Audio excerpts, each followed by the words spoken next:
문재인 대통령이 광복절 경축식에서 일본이 대화의 길로 나오면 기꺼이 손을 잡겠다며 일본에 대한 메시지 톤을 낮췄습니다. 서울 도심 곳곳에선 아베 정권을 규탄하는 집회가 이어졌습니다. 취임 이후 처음 종전 기념사를 내놓은 나루히토 새1왕이 깊은 반성을 한다고 말했습니다. 하지만 아베 총리는 이번에도 침략 전쟁의 상징인 야스쿠니 신사에 공물을 보냈습니다. 조국 법무장관 후보자가 민정수석 당시 10억 원을 사모펀드에 투자한 것을 놓고 논란이 일고 있습니다. 잠시 후 집중 분석합니다. 중국 인민해방군이 홍콩 바로 건너편 선전에 집결하는 등 군 투입이 가시화되고 있습니다. 무장군인이 집결한 모습이 포착됐습니다. 2년 전 건축법을 어겨 벌금형을 받은 양현석 전 YG 대표 프로듀서를 경찰이 특혜 조사했다는 의혹이 제기됐습니다. 양 전 대표를 소환하지 않고 이례적으로 직접 찾아가 조사한 겁니다. 단독 보도합니다. 여러분 안녕하십니까? 오늘은 일본과 최악의 갈등을 겪으면서 만든 광복 74주년입니다. 문재인 대통령은 광복절 경축사를 통해 아무도 흔들 수 없는 나라, 그리고 남북이 손잡는 평화경제로 우뚝 서는 나라를 강조했습니다. 오늘 서울 도심에서는 아베 정부를 규탄하는 집회들이 궂은 날씨에도 이어지고 있습니다. 이 시각에도 광화문 광장에는 시민 수만 명이 모였습니다. 취재기자 연결합니다. 서상희 기자, 저녁에는 촛불 집회가 이어진다고요? 네, 낮에 세차게 내리던 빗줄기는 멈췄고 시민들은 우위를 벗었습니다. 아베 정부를 규탄하는 촛불 집회는 조금 전인 1시간 반 전 시작됐는데요. 주최 측은 3만 명이 넘은 시민들이 참여한 것으로 보고 있습니다. 시민들은 비가 내려도 촛불은 막을 수 없다면서 일본 정부의 사죄와 배상을 촉구하고 있는데요.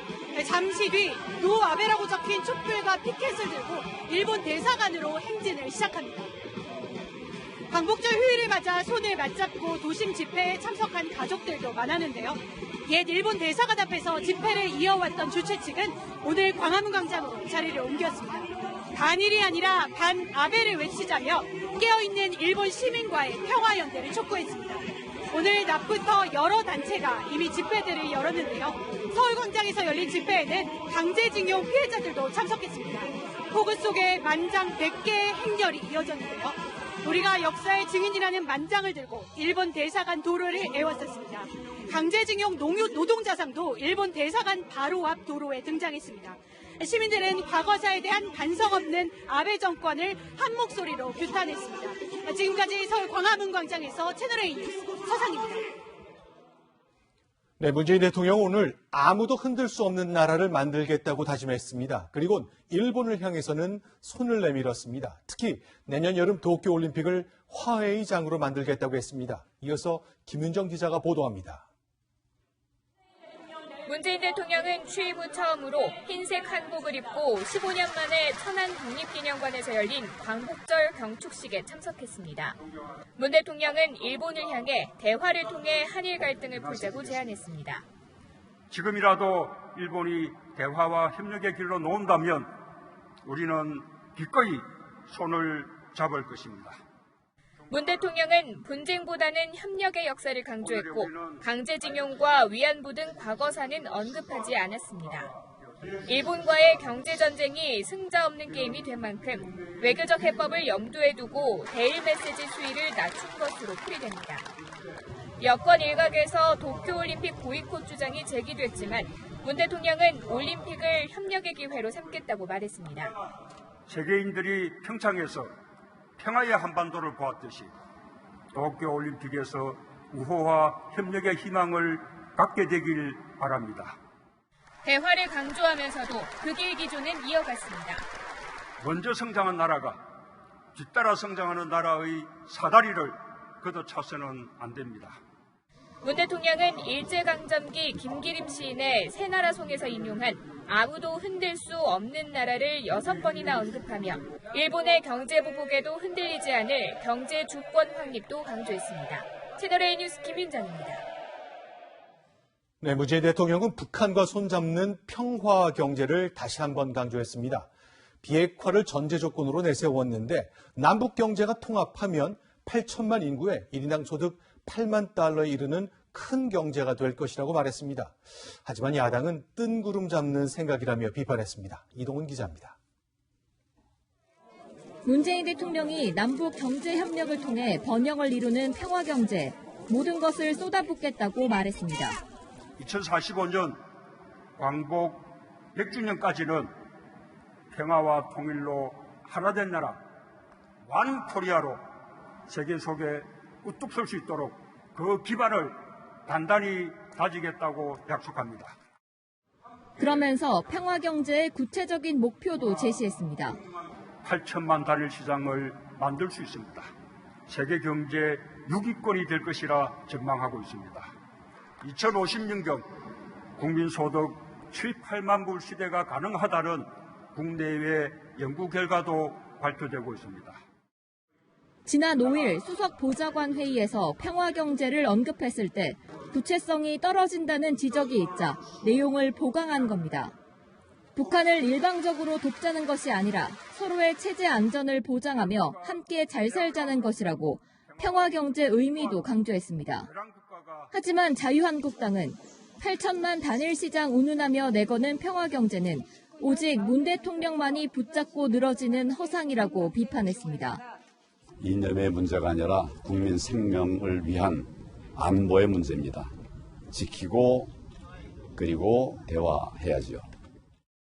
오신환 바른미래당 원내대표는 막연한 기대만으로는 경제와 안보 위기를 극복할 수 없다며 객관적 현실을 인식하고 합리적인 대책을 내놔야 한다고 지적했습니다.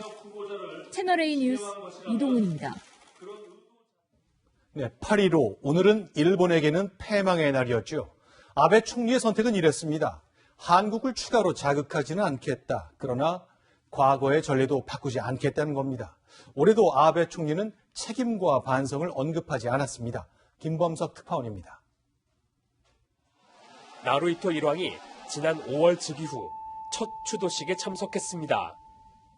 過去を顧み、深い反省の上に立って、再び戦争の惨禍が繰り返されぬことを切に願い 깊은 반성은 4년 전 추도식에서 당시 아키히토 일왕이 처음 표현한 것으로 나루히토 일왕이 부친의 발언을 계승한 겁니다.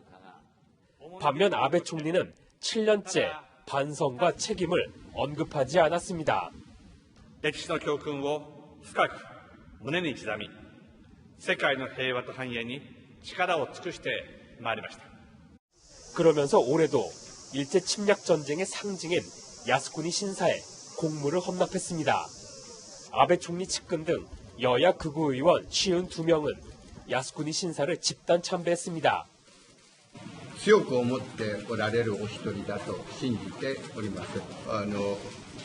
国際的にといいますか、各国がいろいろ述べておりますから、そういうことをご配慮の上であろう。 한일 관계 악화 속에서 올해도 야스쿠니에는 일반 참배객들이 방문이 이어졌습니다. 일부 우익회원들은 군복을 입고 만세를 외치거나 제국주의를 부활시키자는 주장을 하기도 했습니다. 또 이들은 우길기를 들고 일본 국가를 부르며 당시 상황을 재현하기도 했습니다. 이런 가운데 일본 언론들은 문재인 대통령의 광복절 경축사에 대해 일본에 대한 비난 수위를 낮춘 것 같다고 보도했습니다. 도쿄에서 채널A 뉴스 김범석입니다. 네, 지금부터는 조국 법무장관 후보자 검증 소식입니다.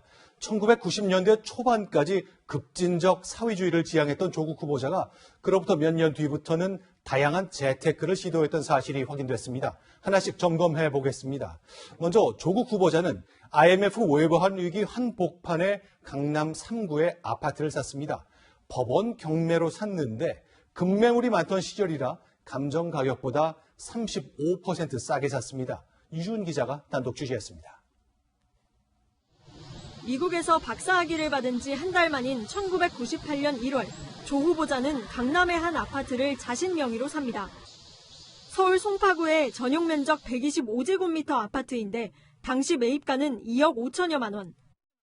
경매 입찰을 통했기 때문에 당시 감정가 3억 9천만 원보다 35% 저렴하게 구입할 수 있었습니다. IMF 외환위기로 연 16%까지 오른 은행 대출이자를 감당하지 못해 경매 시장에 주택이 쏟아져 나왔기 때문입니다. 대출이 거의 쉽지 않기 때문에 그 자금도 어느 정도 있는 사람이 경매시장에 접근이 가능합니다. 부동산 경매는 본인 또는 대리인이 현장에서 직접 가격을 써내야 합니다. 부동산에 관심 있고 경매를 배운 사람들이 있죠. 아주 그 소수를 말한 거였어요. 근데 일반인들까지 막 확대되기 시작한 건 2000년대 한 중반쯤 될 거예요. 조 후보자는 아파트를 낙찰받은 뒤 얼마 되지 않아 영국으로 출국했고 이후 1999년 4월 1억 5천만 원의 전세를 놓습니다. 조 후보자가 이 아파트로 전입신고를 한 건 낙찰받은 지 2년 뒤인 2000년 2월입니다. 조 후보자는 2003년 이 아파트를 팔고 서울 서초구 방배동 아파트를 샀습니다. 채널A 뉴스 유주은입니다. 이번엔 부산 해운대구 빌라입니다. 등기에는 A의 소유로 되어 있지만 집을 살 때 실제로 돈을 낸 사람이 B라면 실제 집주인은 누구인 걸까요? 강병규 기자가 그 빌라 거래를 직접 중개했던 중개업자를 만나 취재했습니다. 조 후보자 모친이 살고 있는 부산 해운대구 빌라입니다. 조 후보자 동생의 전 부인 명의인데 이 빌라 매입 비용을 조 후보자 부인이 냈다는 주장이 제기됐습니다. 당시 이 빌라 매매 계약을 진행한 중개업자에 따르면 2014년 조 후보자 부인 명의 아파트의 전세보증금 2억 7천만 원을 빌라 매입에 사용했다는 겁니다. 그 돈 받아가 24다니까 2억 7천. 그 전세보증금 2억 7천 안 돼 있던 거야. 24대 2억 7천 샀다니까. 등기부 등본상 아파트 전세 계약과 빌라 매입은 같은 날 이뤄졌고 전세 보증금과 당시 실거래가도 2억 7천만 원으로 갔습니다. 이 빌라가 조 후보자 동생의 전 부인 명의로 된 것은 조 후보자 모친의 뜻에 따른 것이라고 중개업자는 설명합니다. 계약을 할 때 이름을 갖다가 할매 이름을 해야 되는데 할매는 저 장매를 이름을 저 장매를 그거 넣고 또 장가가면 뭐 연락 오고 하다 그랬었거든요. 지금 이름으로 되어 있대도 수의적으로는 할매가 다 움직이는 거예요. 이 중개업자의 말대로라면 돈을 낸 사람과 등기상 빌라 소유주가 달라 명의 신탁 가능성이 있습니다. 조 후보자 측은 자금 출처는 투명하다면서 조 후보자 동생의 전 부인이 돈을 내고 산 게 분명하다고 해명했습니다. 채널A 뉴스 강병규입니다. 네, 이번에는 조국 후보자 가족의 펀드 투자입니다. 조 후보자의 가족은 10억 원을 펀드에 맡겼고 이 돈은 벤처기업에 투자됐습니다. 이게 불확실성이 큰 벤처기업 투자인데 전 재산의 5분의 1을 한꺼번에 넣은 것이죠. 그때가 2년 전, 그러니까 민정수석 취임 직후였습니다. 윤수민 기자의 보도입니다. 조국 법무부 장관 후보자의 부인과 딸, 아들이 투자한 사모펀드의 출자 증서입니다. 조 후보자 부인은 약 67억 원, 아들과 딸도 각각 3억 5천만 원을 투자하기로 했습니다. 이 펀드는 약 100억 원 규모로 조 후보자의 가족이 총액의 74%인 74억여 원을 투자하겠다고 한 겁니다. 실제 가족들은 10억여 원을 납입했는데 학생인 아들과 딸도 각각 5천만 원씩 투자했습니다. 이 계약은 조 후보자가 민정수석으로 취임하고 2달 후에 체결됐습니다. 조 후보자 가족의 투자금은 가로등 양방향 원격 제어 시스템 등을 개발한 중소기업에 투자된 것으로 전해졌습니다. 당시 조 후보자 가족 재산은 53억 원으로 펀드 투자 약속 금액 74억 원보다 적습니다. 전 재산을 하나의 펀드에 투자하는 것인 만큼 수익이 담보되지 않고는 투자 결정하기 쉽지 않다는 지적입니다. 사전적으로 어떤 회사에 투자할지 얘기하는 게 되게 일반적이고 기존에 어떤 회사를 투자할지 결정이 미리 돼 있을 가능성이 높아요. 청문회 준비단은 사모펀드에 대해 어느 종목에 투자됐는지도 모르고 현재 손실 중으로 알고 있다고 밝혔습니다. 채널A 뉴스 윤수민입니다. 네, 지금 보셨던 조국 후보자의 사모펀드 투자, 가족의 사모펀드 투자인데 자세히 좀 알아보겠습니다. 정치부의 김성진 차장 나와 있습니다. 자, 가족의 사모투자 펀드입니다. 이게 왜 논란이 되는 거죠? 네, 통상적으로 사모펀드라고 하면 수익이 좋다고 판단되는 회사나 사업을 선정한 뒤에 공개된 시장이 아니라 개인적으로 투자자들을 모집해서 투자하는 형식입니다. 네. 비공개로 진행되다 보니까 보통 수익률이 높다며 홍보하면서 투자자를 모읍니다. 그런 만큼 투자할 대상에 대한 정보가 중요합니다. 민정수석이란 자리는 많은 정보를 접할 수밖에 없습니다. 그래서 민정수석 가족의 사모펀드 투자는 부적절했다는 이야기가 나오고 있는 겁니다.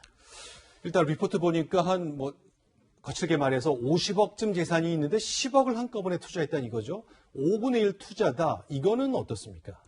네, 한번 꼼꼼히 좀 따져보겠습니다.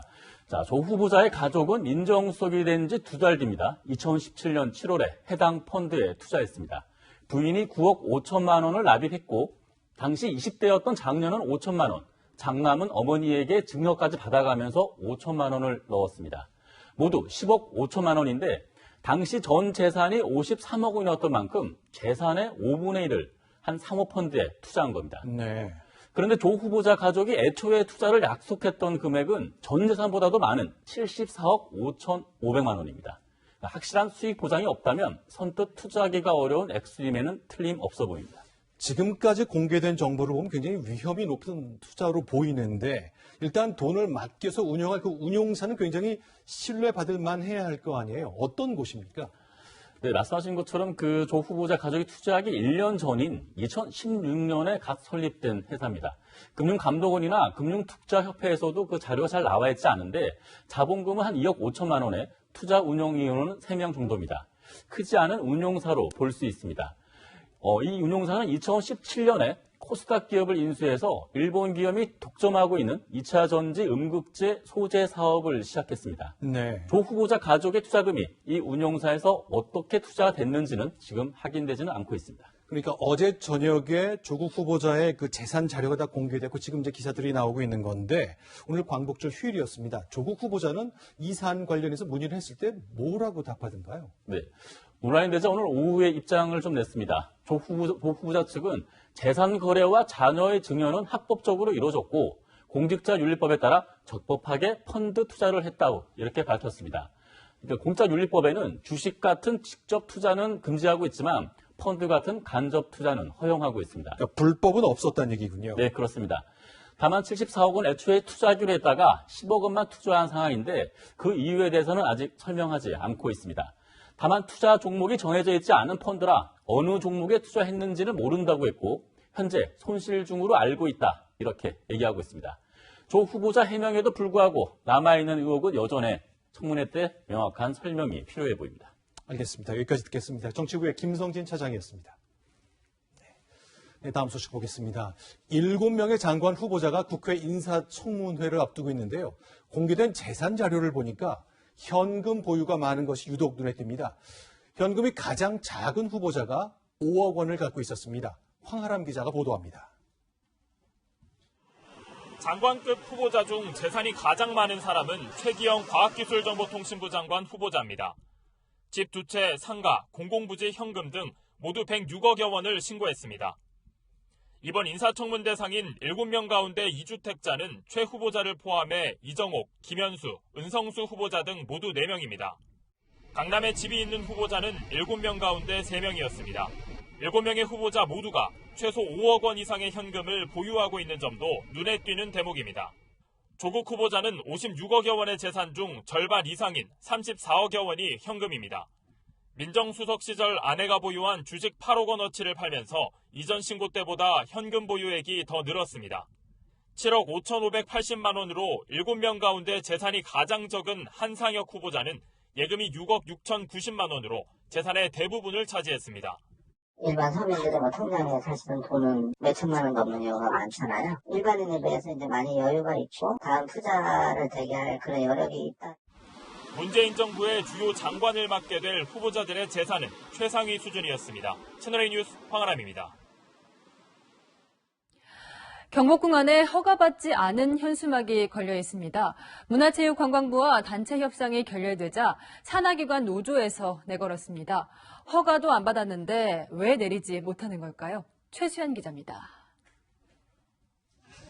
외국인 관광객들이 국립민속박물관 앞에서 사진을 찍습니다. 박물관 건물에는 현수막이 여럿 걸려 있습니다. 급여 인상과 수당 지급 등 민노총 측의 요구가 적혀 있습니다. 국립민속박물관 돌계단에는 이렇게 관람객들에게 올라가지 말라고 하는 표지판이 놓여 있는데요. 보시는 것처럼 현수막들은 모두 표지판 너머에 있는 위쪽 난간에 걸려 있습니다. 길 건너 국립현대미술관도 상황은 마찬가지. 국립중앙박물관과 국립극장 등에도 이런 현수막들이 걸려 있습니다. 문화체육관광부와의 단체 교섭이 결렬된 직후 민노총 측은 산하기관 8곳에 현수막을 걸었습니다. 시민 반응은 엇갈립니다. 그래서 미관상 좀 안 좋긴 하지만 그래도 저들의 생존권이 걸려 있으니까 잘.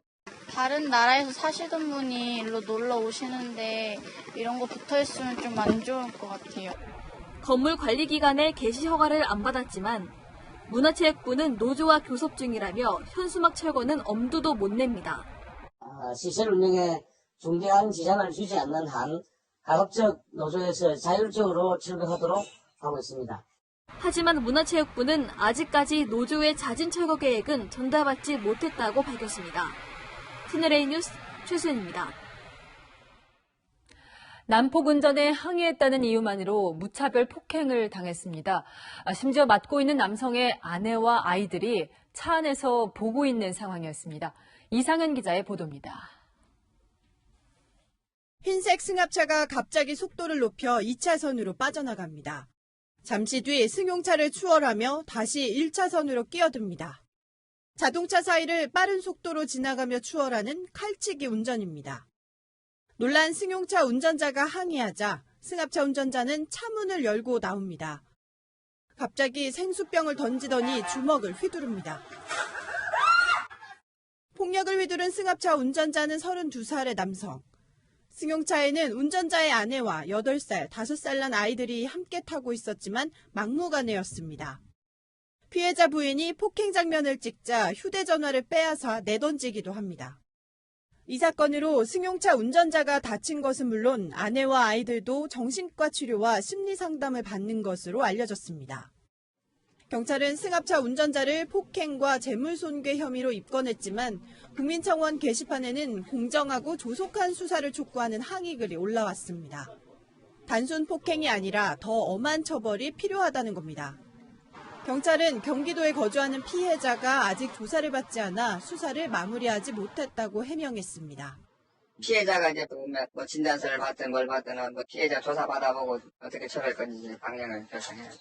이번 사건을 수사하는 제주 동부경찰서는 고유정 사건 처리 과정에서도 부실 수사 논란에 휩싸였습니다. 채널A 뉴스 이상현입니다.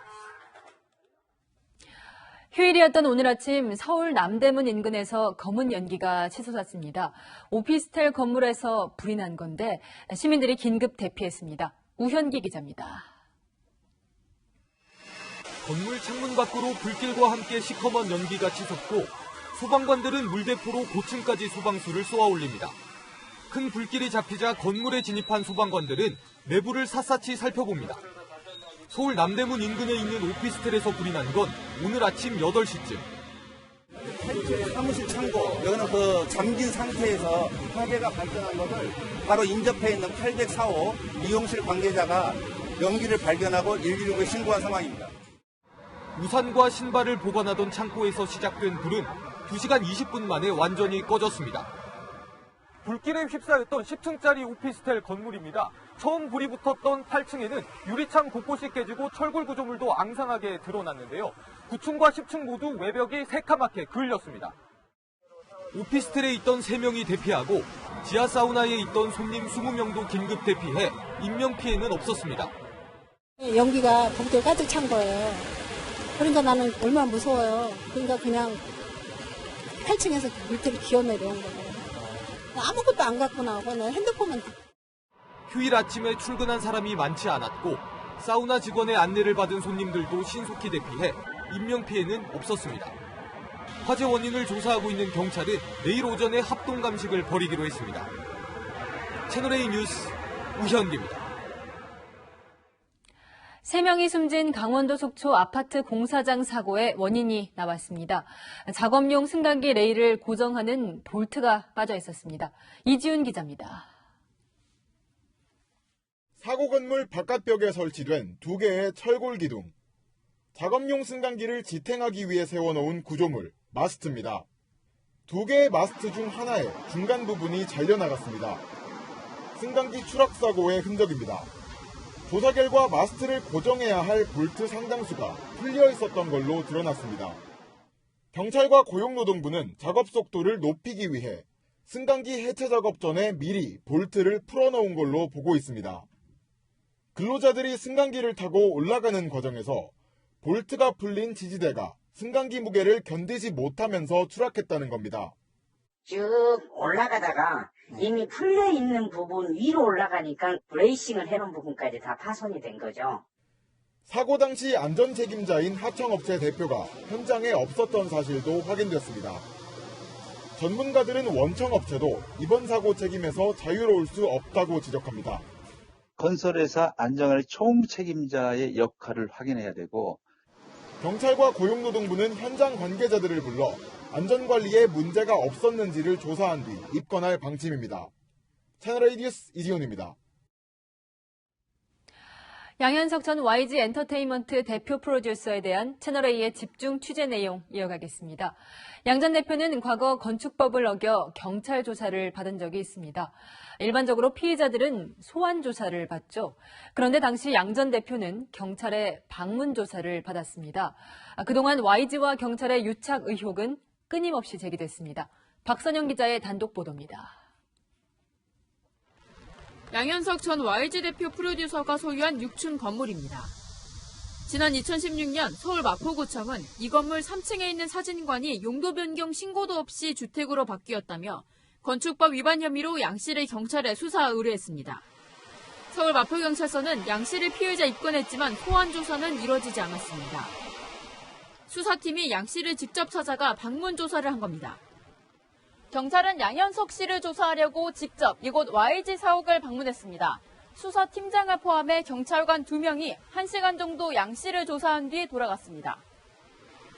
2개월 뒤 경찰은 사건을 기소 의견으로 검찰에 넘겼고 양 씨는 약식 재판에서 300만 원 벌금형을 받았습니다.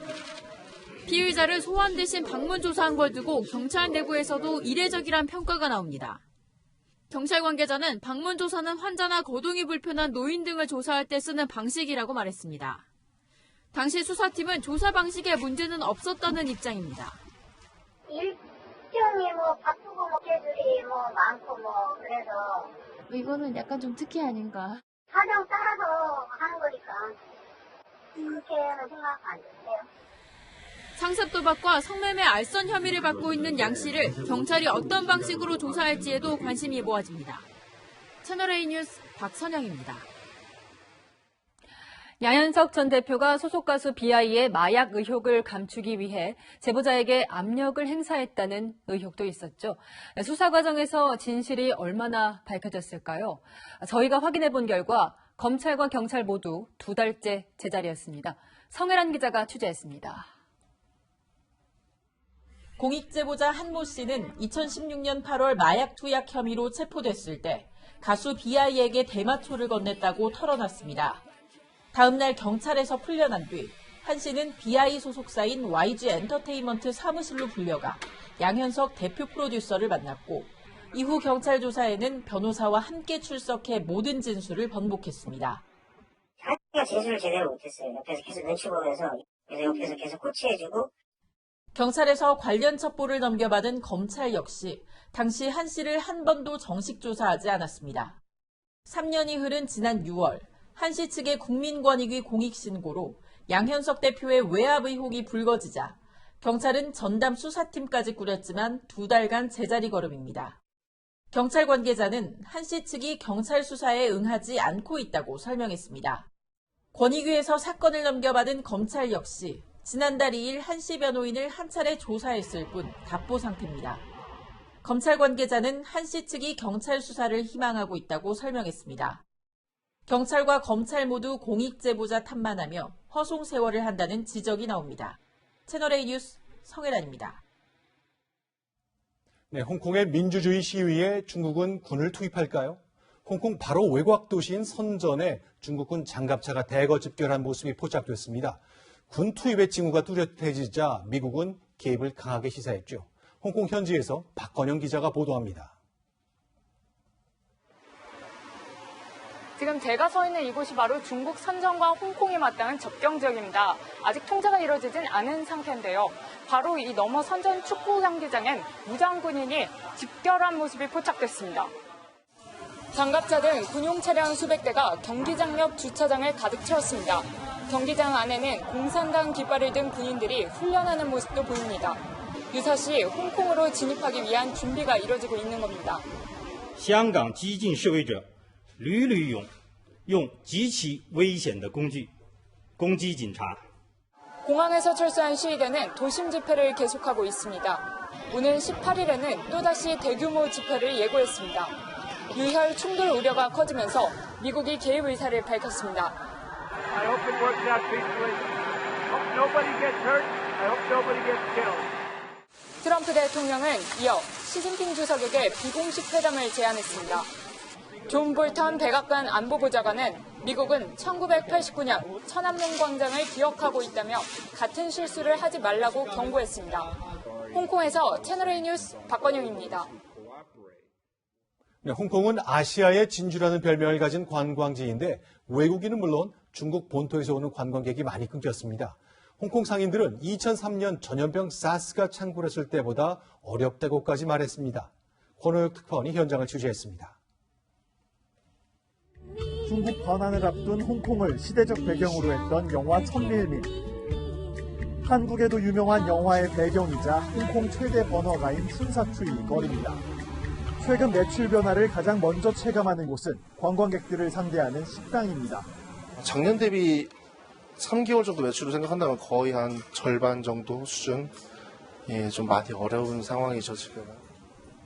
시위가 열리는 주말에는 특히 안전 우려 때문에 손님들 발길이 뚝 끊깁니다. 동아시아를 휩쓴 전염병 사스가 유행했던 2003년보다 어렵단 말까지 나옵니다. 시위하기 전에는 투어 손님 한 30에서 50명은 기본인데 근데 이제 시위 시작하고 나서 거의 2달 가까운 게 점심 투어 손님 거의 없어요. 네, 이곳은 최근 홍콩의 명소로 주목받고 있는 타이쿤입니다. 관광객들이 크게 줄어들면서 이 같은 명소에도 사람들로 북적이는 모습을 찾아보기 어렵습니다. 중국 기자 폭행 사건 등 거센 홍콩의 반중 기류가 전해지면서 중국 본토인들을 자극하는 것도 미래를 어둡게 하고 있습니다. 중국 SNS에는 앞으로 절대 홍콩으로 여행 가지 않겠다는 게시물이 올라오고 있습니다. 이번 시위 사태로 지금까지 발생한 홍콩의 경제적 손실이 960억 원 이상이라는 조사 결과도 나왔습니다. 사태 해결의 출구조차 보이지 않는 상황에서 홍콩인들의 불안감도 커지고 있습니다. 홍콩에서 채널A 뉴스 권호혁입니다. 시포 태풍 크로사가 오늘 일본에 상륙했습니다. 최대 초속 45m의 강풍에 강수량도 1m를 넘을 것으로 전망되면서 주민 58만 명에게 피난 권고가 내려졌습니다. 백승우 기자입니다. 집채만한 파도가 거세게 몰아칩니다. 곳곳에서 건물 구조물이 떨어져 나갔고 시민들은 힘겹게 비바람을 헤쳐 걸어갑니다. 오늘 정오쯤 시포 태풍 크로사가 일본 내륙에 상륙했습니다. 순간 최대 풍속이 초속 45m에 이르는 강풍이 몰아치면서 일본 정부는 규슈 등 인근 지역 주민 58만 명에게 피난 권고 지시를 내렸습니다. 신칸센 등 열차 운항이 대부분 끊겼고 항공편도 600편 가까이 결항됐습니다. 일본 기상청은 내일까지 누적 강수량이 1200mm가 넘는 기록적인 폭우가 쏟아질 것으로 관측했습니다. 태풍 크로사는 오늘 저녁 동해상으로 진출하면서 내일 새벽 독도에 근접할 전망입니다. 어선들은 발이 묶였고 울릉도와 독도행 여객선 운항도 중단됐습니다. 태풍 영향으로 내일까지는 기상이 나쁠 것 같아가지고요. 지금 운항은 내일까지 힘들 것 같습니다. 기상청은 내일까지 최고 150mm가 넘는 비가 올 것으로 예상해 주의를 당부했습니다. 채널A 뉴스 백수입니다. 한일 관계가 악화하면서 일본에 사는 한인들이 피해를 입고 있습니다. 일본인들이 한인타운을 찾지 않기 때문입니다. 일본 오사카에서 김민지 기자가 만나봤습니다. 일본인들이 K-팝 아이템을 구경하거나 한국 길거리 음식을 먹기 위해 자주 찾는 한인타운 조선 입지바입니다. 한국을 좋아하는 일본인이라면 누구나 한 번쯤 들르는 곳인데요. 최근 들어 일본인 손님이 줄어들고 있습니다. 학교에서도 약간 좀 같이 만나고 한국이가 한국을 하더라고요. 집기로는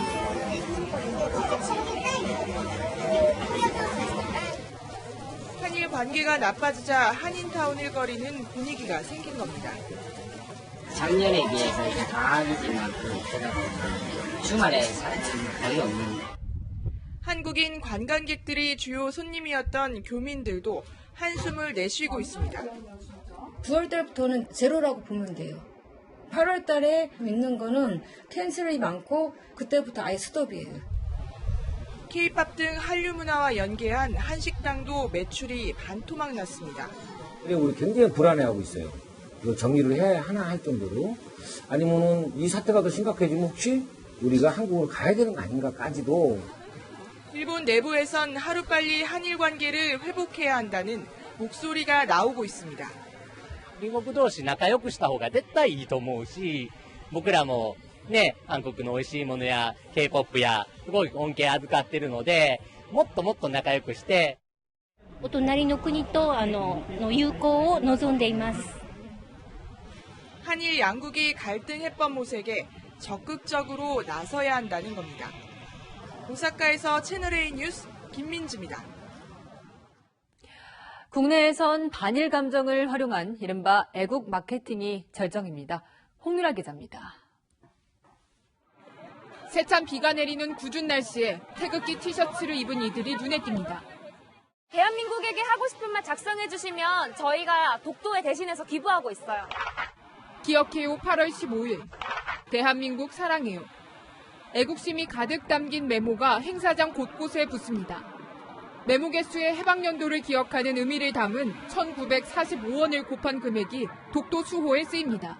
광복절의 의의와 우리의 영토인 독도의 의미를 담아서 지금 이런 행사를 기획하고 있고요. 독도사랑운동본부에 저희가 후원할 예정입니다.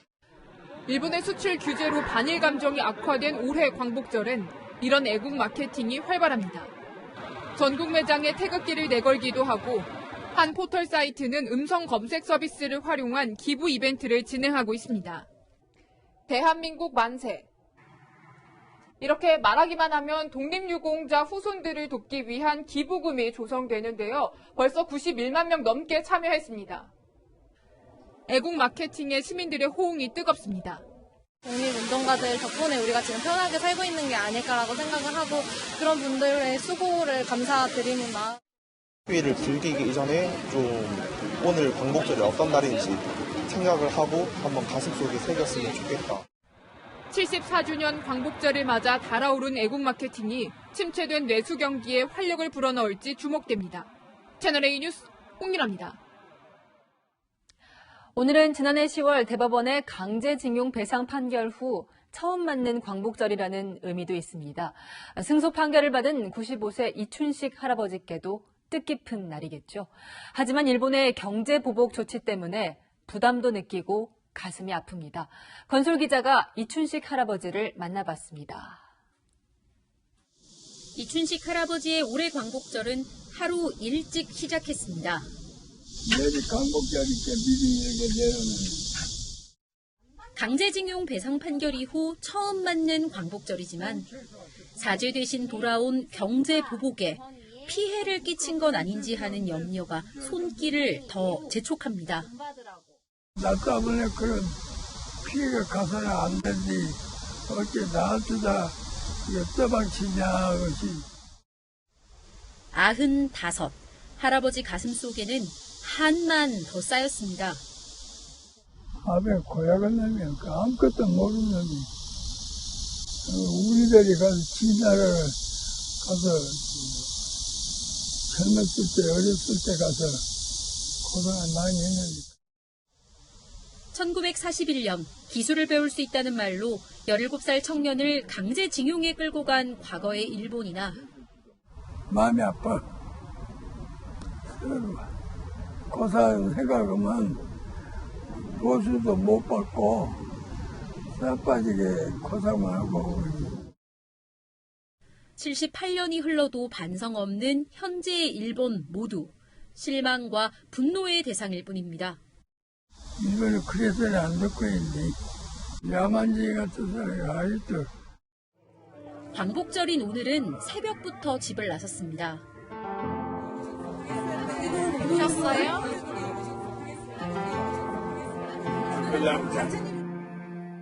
쏟아지는 비를 뚫고 일본 대사관으로 향합니다. 더 늦기 전에 꼭 사죄를 받고 싶습니다. 채널A 뉴스 권솔입니다. 일본 후쿠시마 원전의 방사능 오염수 방출 우려가 확산되고 있습니다.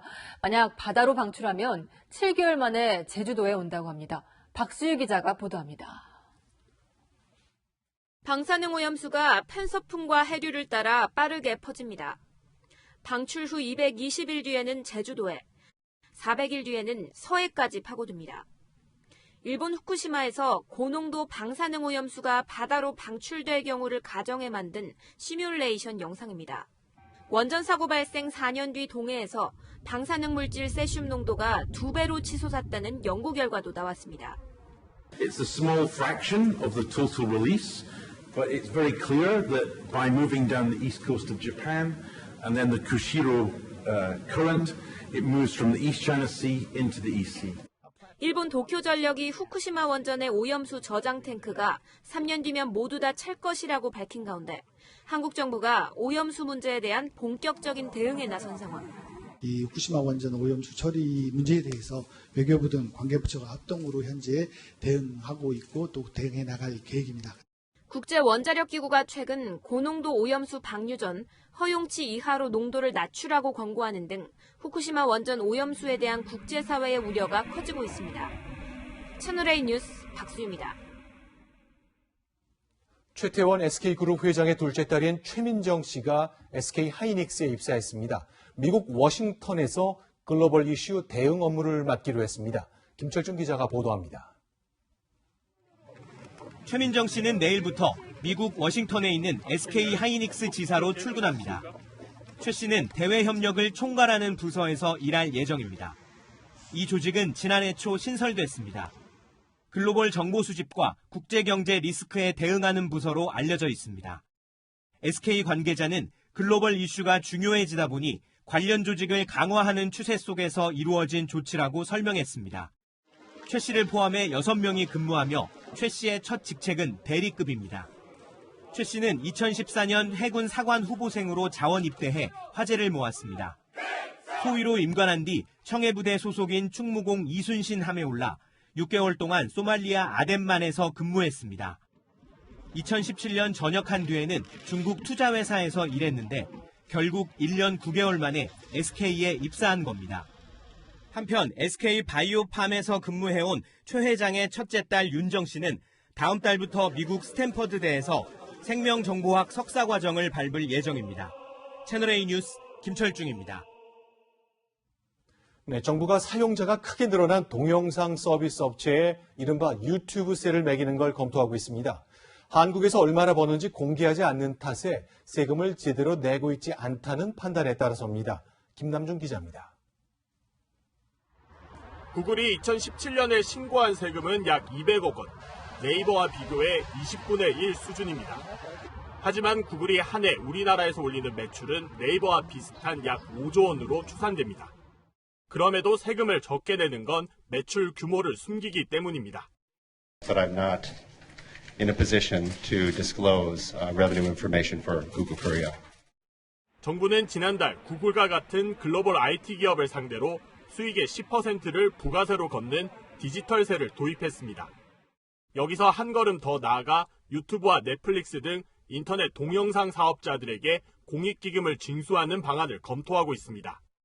현재 기존 방송 사업자들은 방송산업 발전을 위해 매출액의 2에서 4%를 공익기금으로 내고 있습니다. 온라인 동영상 시장이 급성장하는 만큼 인터넷 동영상 사업자들도 사회적 책임을 다해야 한다는 취지입니다. 이른바 유튜브세입니다. 이 기업들에게 세금과 공익기금을 제대로 거두려면 정확한 매출을 알아야 하는 만큼 국제 공조가 필요합니다. OECD 이제 EU에서 이 논의를 하고 있고 저희도 거기 적극 참여를 하고 있어서 좀 준비를 하고 있다는 말씀을 드립니다.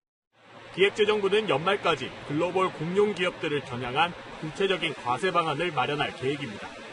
채널A 뉴스 김남준입니다. 오늘 서울 도심에서는 아베 정부 규탄 집회만이 아니라 박근혜 전 대통령의 석방을 요구하는 보수단체의 집회도 함께 열렸습니다. 경찰 추산 2만 8천 명이 광화문 광장 남측과 서울역 광장 등에 모여 탄핵 무효와 문재인 대통령 퇴진 등을 촉구했습니다. 태풍 크로사가 지나가면서 전국 많은 곳에 비가 오고 있습니다. 우리나라 동해가 태풍의 직접 영향권을 들고 있는데요. 동해상에는 태풍특보가, 강원 영동에는 호우경보가 발효 중입니다. 앞으로 영동 많은 곳에는 150mm 이상, 영서와 경북 동해안에는 20에서 60mm, 서울 등 중부와 그 밖의 내륙에는 5에서 30mm의 비가 더 내린 뒤 남부 내륙은 오늘 밤에, 중부 지역은 내일 오전에 대부분 그치겠습니다. 영동 지역은 내일 새벽까지 시간당 30mm 이상의 강한 비가 집중돼 더욱 철저한 대비가 필요합니다. 강원 산지에는 내일까지 짙은 안개가 예상되는데요. 비까지 더해져 도로가 미끄럽습니다. 더 조심 운전 해주시기 바랍니다. 당분간 아침 저녁으로는 더위가 한결 덜하겠지만 낮에는 30도를 넘나드는 무더위가 계속될 전망입니다. 날씨였습니다. 문재인 대통령이 이른바 평화경제의 비전을 다시 밝혔습니다. 북한의 개혁 개방이라는 전제가 붙기는 하지만 성사된다면 참 좋은 길이지요. 그런데요, 남북이 손잡고 몸집을 키우는 것만으론 부족하지 않을까요? 한국의 큰 기업, 작은 기업 하나하나가 알차게 성장할 때 일본을 넘어설 수 있겠죠. 따라서 우리 경제당국은 설명해야 합니다. 지금 우리 기업이, 우리 경제가 올바른 방향으로 가고 있는 겁니까? 뉴스 마치겠습니다. 고맙습니다.